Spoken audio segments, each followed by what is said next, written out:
Peço que por favor não esqueça de deixar o seu like, se inscrever no canal aí pessoal, porque o canalzinho aí tá em crescimento e eu preciso realmente do apoio de vocês, então sem perder muito tempo aqui, vamos nessa. E o anime se inicia com o executor explicando o quão difícil era para decapitar uma pessoa usando uma espada samurai, pois o pescoço humano com seus ossos resistentes e com 10 camadas de músculo fica difícil fazer um corte limpo e indolor.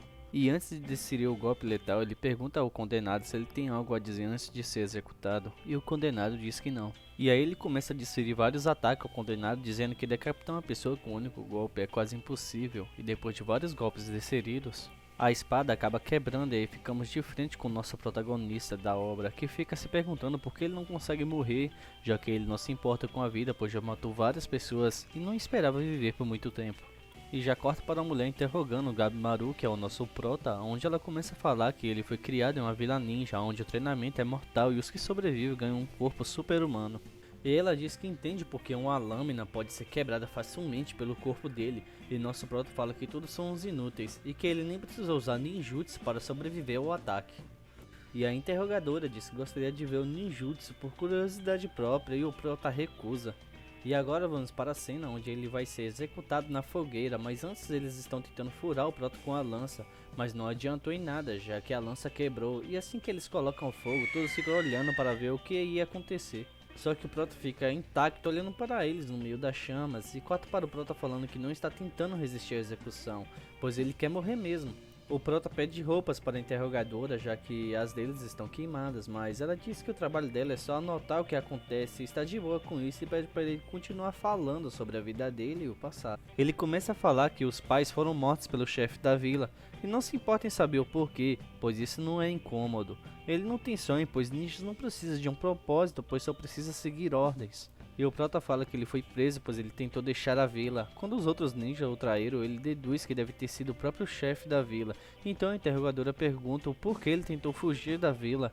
E corta imediatamente para outra cena de tentativa de execução, onde é usado 2 touros, um amarrado em cada perna, para assim partir o Prota no meio, mas mesmo usando esse método assustador, o Prota fica ileso com isso, e os touros caem no chão de cansaço. E aí o cara que está fazendo essa execução acontecer fica com raiva, pois ele ainda não conseguiram executar um criminoso, e isso envergonha o magistrado e pede para trazer outros touros, para assim continuar a execução.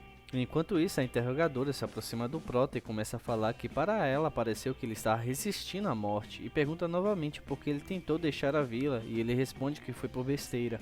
E aí ele começa a contar sobre seu passado, onde ele era o melhor da vila, ele era reconhecido e por isso o chefe deu a mão da filha para ele e fala que a filha era uma idiota, era uma garota inocente, despreocupada e mimada e virou a vida de pernas pro ar. E assim começa a mostrar um pouco do passado deles, onde a sua esposa pede para ele tirar os sapatos, pede para rezar todos os dias e fala que tem que agradecer pela comida. Várias e várias cenas do passado, onde ela tenta ajudar o nosso protagonista. E corta para o Prota falando que ele se cansou dela e que o tipo de vida que ela queria iria acabar com o talento dele.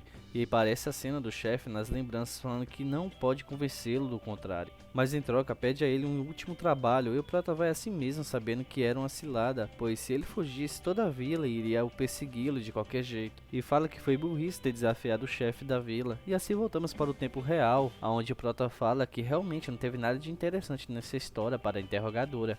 E corta para o homem falando com a interrogadora, dizendo que ela é uma mulher e não deveria se envolver com isso, pois o homem que ela está interrogando é perigoso. E ele é chamado de Gabimaru, o vazio, um homem sem sentimento algum. Um monstro que matou 20 homens quando tentaram prender, e ele termina dizendo que ele é perigoso, mas a interrogadora retruca dizendo: será que ele é realmente ruim? Pois se ele é vazio, por que resistiu aos 20 agentes tentando prender?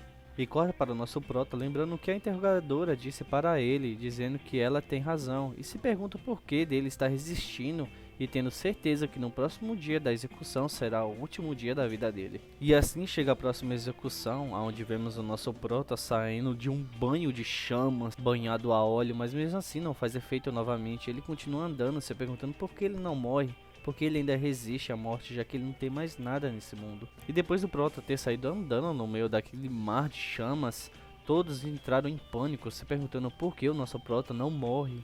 Mas a nossa interrogadora diz que ela já está pronta para iniciar e assim corta novamente para o nosso prota indo para algum lugar perguntando que tipo de execução será agora, pois ele já está cansado disso tudo e o nosso prota fica surpreso ao ver que a interrogadora seria sua executora, onde descobrimos que ela não somente é uma interrogadora, mas sim uma mulher do clã Azaemon, profissionais em várias áreas, mas principalmente na arte da execução. E o nome da nossa interrogadora é Sagiri Yamada Azaemon, e ela fala que o Shogunato a encarregou da execução do nosso prota, e já fala que vai realizar o desejo do nosso prota, que é morrer. E depois da Sagiri ter dito isso tudo para o nosso prota, o prota se vê decapitado por um breve momento, e já fala que a Sagiri sabe realmente fazer o que fala, e do nada ele quebra as algemas de madeira, e assim a Sagiri vai decidir um golpe no prota, só que ele esquiva. E Sagiri pergunta por que ele esquivou, pois nesse momento, se ele não tivesse esquivado, ele estaria morto agora. E o prota começa a se perguntar se realmente ele estaria morto agora, e se realmente ele está querendo morrer ou não. E assim a Sagiri desfere novamente outro golpe, aonde o nosso protagonista acaba se desviando novamente, aí é onde ele começa a realmente se auto-questionar se ele está querendo morrer ou não.